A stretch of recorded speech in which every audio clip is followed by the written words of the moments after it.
और स्वागत है आपका भूतों की उस दुनिया में जहां चीखें भी डर के मारे चुप हो जाती है।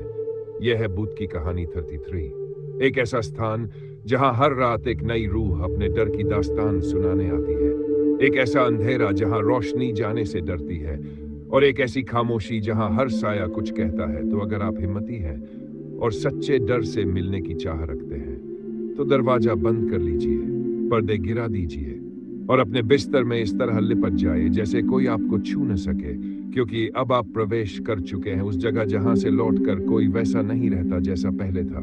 सांसें धीमी कर लो, दिल की धड़कनें थाम लो, क्योंकि अब शुरू होती है सच्ची, डरावनी, रूहानी कहानी। भूत की कहानी 33 में, जहां डर सिर्फ कहानी नहीं, हकीकत है। रात के ठीक 1 बजे तलवार स्टेशन की सुनसान पटरी पर एक भयानक सन्नाटा पसरा हुआ था। चारों तरफ धुंध इतनी घनी थी कि 2 कदम दूर दिखना भी मुश्किल हो रहा था।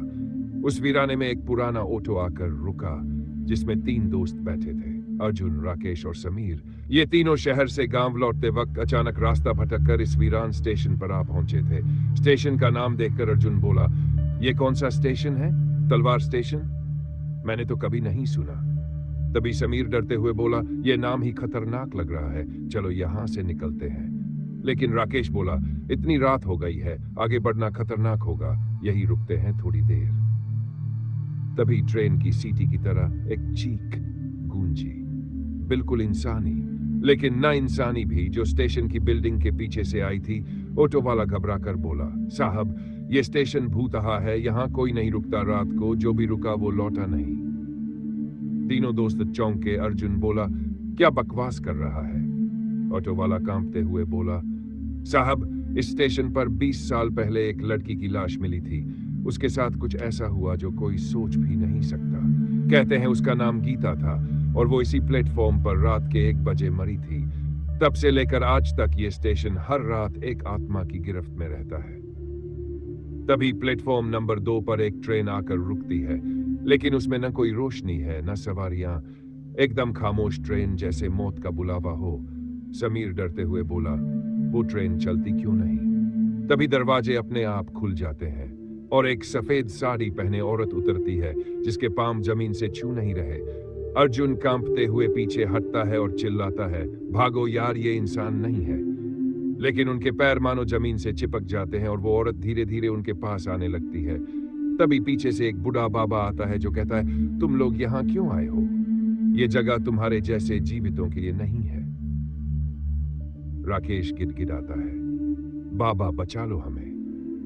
बाबा उन्हें एक लाल धागा देता है और कहता है, प्लेटफॉर्म नंबर 3 पर एक पुराना मंदिर है, वहां हनुमान जी की मूर्ति के सामने 3 बार घंटी बजाओ।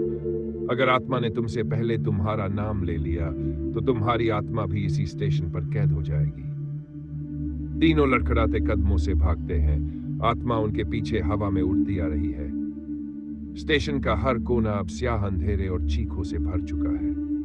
रास्ता दिखाई नहीं देता, पर जैसे ही मंदिर दिखता है, अर्जुन सबसे पहले दौड़कर घंटी बजाता है, लेकिन घंटी नहीं बजती। समीर चिल्लाता है, यह घंटी क्यों नहीं बज रही? तभी आत्मा उनके बिल्कुल पास आ जाती है और कहती है, राकेश।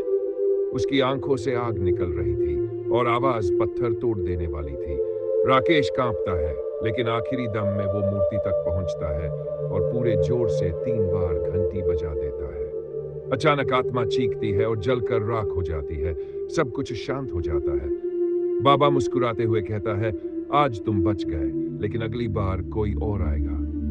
तीनों दोस्त कांपते हुए ऑटो में बैठते हैं और तलवार स्टेशन को पीछे छोड़कर कभी न लौटने की कसम खाकर निकल जाते हैं। उस रात तलवार स्टेशन की आत्मा तो राख बन गई, लेकिन कहानी वहीं खत्म नहीं हुई, क्योंकि अगली सुबह अर्जुन, समीर और राकेश गांव पहुंच तो गए, लेकिन कुछ उनके साथ रह गया, कुछ ऐसा जो उनकी परछाई से भी चिपक गया था। पहले तो सब सामान्य था, लेकिन तीसरे ही दिन अर्जुन को नींद में एक औरत की आवाज सुनाई देने लगी, तुमने घंटी तो बजा दी। लेकिन कहानी खत्म नहीं हुई। अर्जुन घबरा कर उठ बैठा, पसीने से तरबतर, और उसके कमरे में लाइट अपने आप जल बुझ रही थी। समीर के साथ भी अजीब घटनाएं शुरू हो गई थी। कभी उसकी बाइक अपने आप स्टार्ट हो जाती, कभी दरवाजे पर खून के निशान नजर आते, और राकेश के शरीर पर हर सुबह नई जलने की लकीरें दिखने लगीं। तीनों फिर से मिले और तय किया कि कुछ न कुछ अभी भी अधूरा है। अर्जुन बोला, मुझे लगता है कि उस आत्मा का कोई हिस्सा हमारे साथ लौट आया है। तभी समीर बोला, मुझे तो अब भी उसकी आंखें दिखती हैं हर रात। राकेश चुपचाप एक पुराना डायरी लेकर बैठा था। वो वही डायरी थी जो उसने स्टेशन के मंदिर में पढ़ी पाई थी। उसमें लिखा था, गीता की आत्मा तभी मुक्त होगी जब वो जान सके कि उसकी मौत क्यों हुई। तीनों चौंक गए, क्योंकि आत्मा को हराने के चक्कर में उन्होंने कभी उसकी पीड़ा को समझा ही नहीं। अब उन्हें उस आत्मा के अतीत में जाना था, लेकिन कैसे? तभी राकेश ने बताया कि स्टेशन मास्टर की बूढ़ी बीवी गांव में अब भी जिंदा है, जो 80 साल की है और वही सच्चाई जानती है। तीनों उसके पास जाते हैं।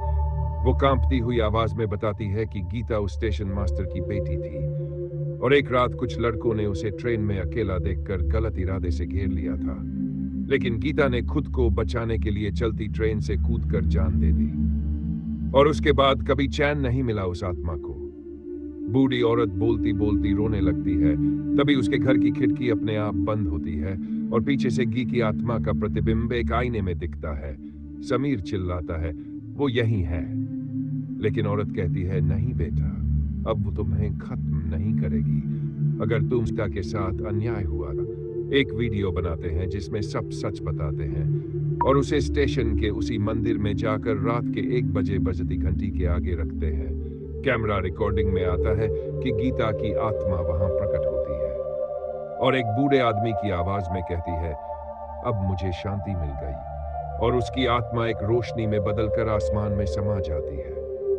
लेकिन जैसे ही तीनों चैन की सांस लेते हैं, तभी मंदिर की मूर्ति की आंखें लाल हो जाती है और बाबा की आवाज गूंजती है, तुमने एक आत्मा को मुक्त किया है, लेकिन तलवार स्टेशन अभी भी शापित है, क्योंकि असली बुराई तो वो नहीं थी।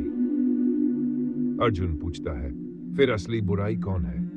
और तभी पास के पेड़ से एक लड़का उल्टा लटकता हुआ दिखता है। उसकी आंखें काली हैं, चेहरा गीला, और वो हंसते हुए बोलता है, अब मेरी बारी है।